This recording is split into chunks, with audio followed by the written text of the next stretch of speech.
Pero el grito es una expresión de sinceridad, ¿no? Cuando uno no lo escucha, pues uno grita, ¿no? Nosotros los pobres no tenemos mucho, y todavía me identifico con la pobreza, no tenemos, digamos, muchas herramientas para manifestarnos, ¿no? Nos toca por las vías a veces, incluso de la violencia, para poder llegar a donde queremos llegar. Y eso es parte culpa del abandono de Estado, ¿no? Que no nos deja a nosotros nada hasta que nos convertimos en seres supremamente violentos que nos manifestamos a través de ese lenguaje. Te voy a sumar a lo que estás diciendo. Pero ese grito no es de violencia, ¿no? Ese grito es de ira, de frustración un poco. Sí. Imagínate que yo me he psicoanalizado muchos años y una vez me topé con este hallazgo. Mi psicoanalista en aquel momento, Félix Cantoni, me mostró, me mostró qué pasa cuando a ti no te escuchan.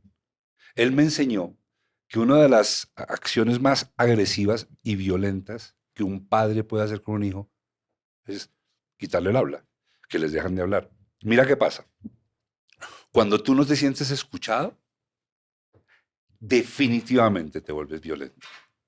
En eso tienes todas las razones. Lo sumo, y es más, de hecho, Colombia tiene guerrilla porque no escucharon, porque el colombiano es sordo.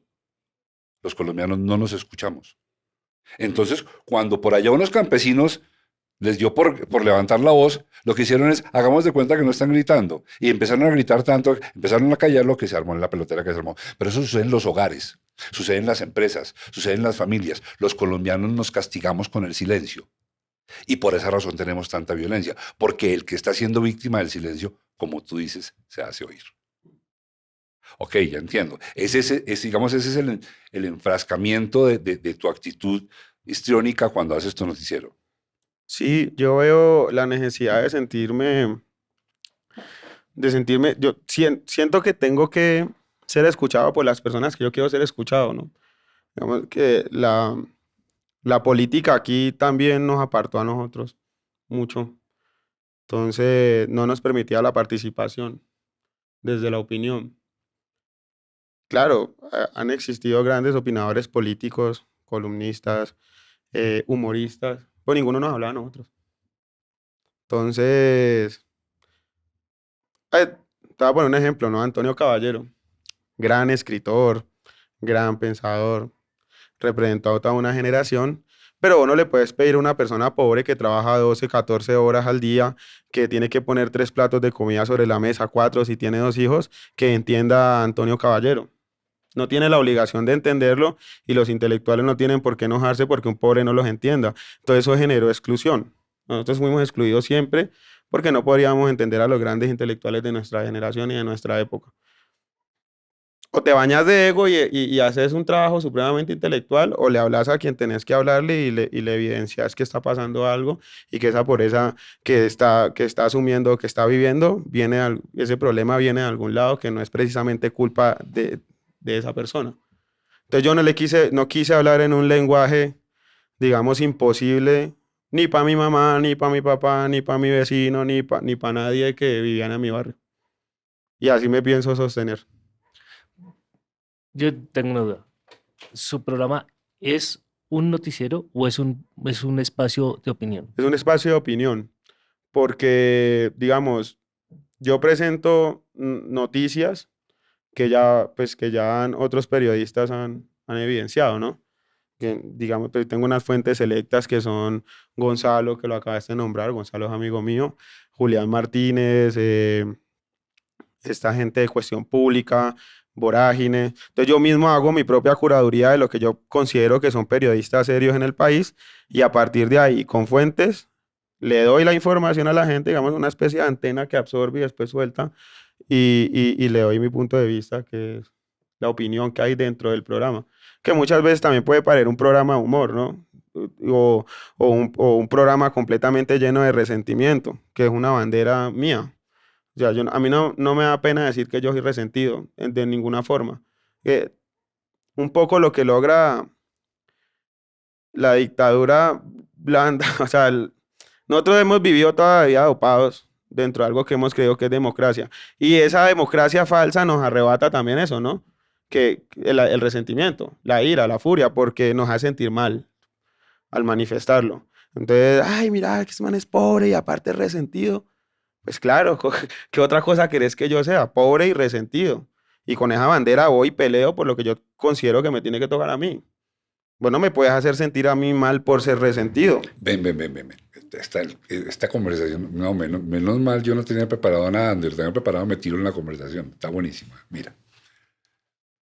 Te interrumpo no porque no me interesa lo que estás diciendo, sino Ajá. porque quiero que me ayudes a construir la conversación. Pero tengo que pensar muy claramente porque este es un tema muy escaso. Mira que yo estoy de acuerdo con lo que tú dices, pero no. Y te voy a desbaratar el cubo que te acabo de dar. O sea, ¿cómo es que estás de acuerdo, pero no? Voy a contextualizarte rápidamente. Yo nací en un barrio del sur de Bogotá que se llama La María, carrera tercera número 941 Sur. Es un barrio que está incrustado en los siguientes barrios: Las Brisas, Las Cruces, el 20 de Julio, San Cristóbal y Villa Javier. Yo ahí nací. Mi papá era periodista, mi mamá era trabajadora social, mis hermanos abogados, y ahí crecimos. A mis 17 años me fui de ahí a ninguna otra cosa maravillosa, a Pablo VI, un barrio de clase media. Y el discurso que tú me estás contando, lo oigo desde niño. Y te lo estoy contando porque yo soy unos 25 años mayor que tú. Y no sé si hayamos podido, tú o yo, tener una conversación de esta categoría alguna vez. Y cuando yo empecé a tener conciencia de la política, que fue como más o menos a los 9, 10 años, porque en mi casa se hablaba mucho de política, y a mí intentaron engancharme para la guerrilla un profesor del colegio. Yo el discurso siempre lo tuve cerca. Es más, te voy a decir, mis hermanos lo recitaban. Mi hermano Germán, mi hermano Fernando, mis grandes, ellos ese discurso lo recitaban. El discurso de la rabia con la riqueza, de la rabia con la prosperidad. Y yo crecí en ese mismo hogar y entiendo tus gritos. Creo, y sobre eso quiero generarte una reflexión, creo que es que a los que debería atacar ese discurso, ya no les ataca. Tienen un callo de este tamaño. Lo oyen y es como oír el zumbido de una mosca. Y a los que somos afines como tú y como yo, que somos afines en la esencia del pensamiento, aunque nos diferenciemos eventualmente en las formas, a mí me espanta volverlo a oír. ¿Qué piensas de eso? Que yo no tengo rabia con la riqueza, ni con la prosperidad. Tengo rabias con las formas, cómo se obtiene la riqueza. Cómo obtienen la riqueza, la prosperidad no. Vos no sos próspero solamente siendo rico. La prosperidad y la riqueza no son siempre inherentes. La rabia mía es cómo la gente aquí en Colombia se hace millonaria, rica, a través de la pobreza de los demás. Y a mí yo no creo que eso me vaya a generar un cansancio, ni el discurso, ni la pelea que uno tiene que dar para que eso algún día cambie y se transforme. No a través de caudillos, sino a través de conciencia, de construcción de conciencia.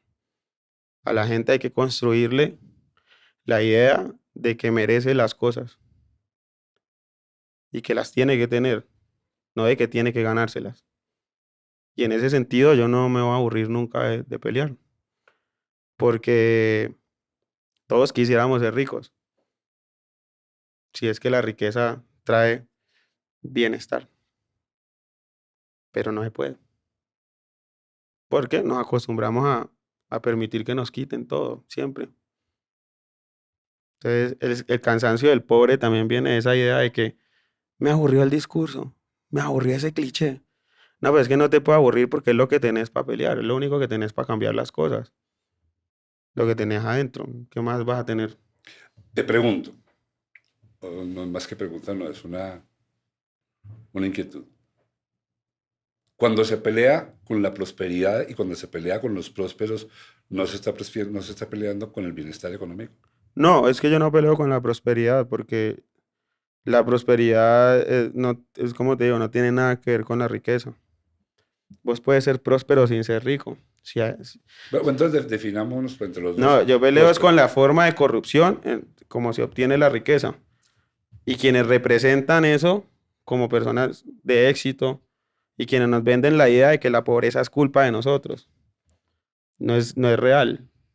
Uno no es pobre porque quiere ser pobre, ni nadie es pobre porque quiere ser pobre. Hay una cantidad de obstáculos y hay una cantidad de cosas que ocurren para que vos nunca puedas salir, perdón, de los círculos de la pobreza. Y es que eso está evidenciado.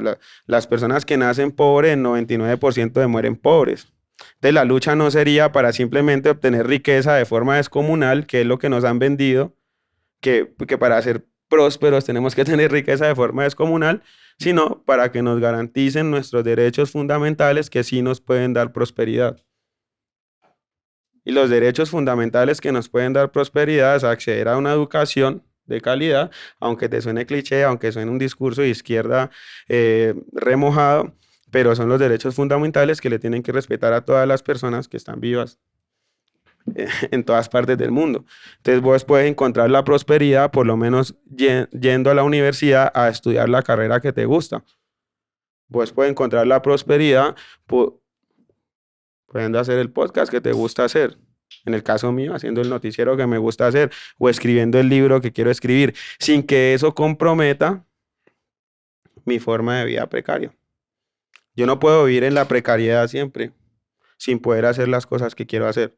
Tampoco te estoy pidiendo que me des un estado de riqueza, porque no sé si la riqueza a mí me va a traer felicidad o prosperidad. He conocido gente inmensamente millonaria sumida en tristezas muy profundas.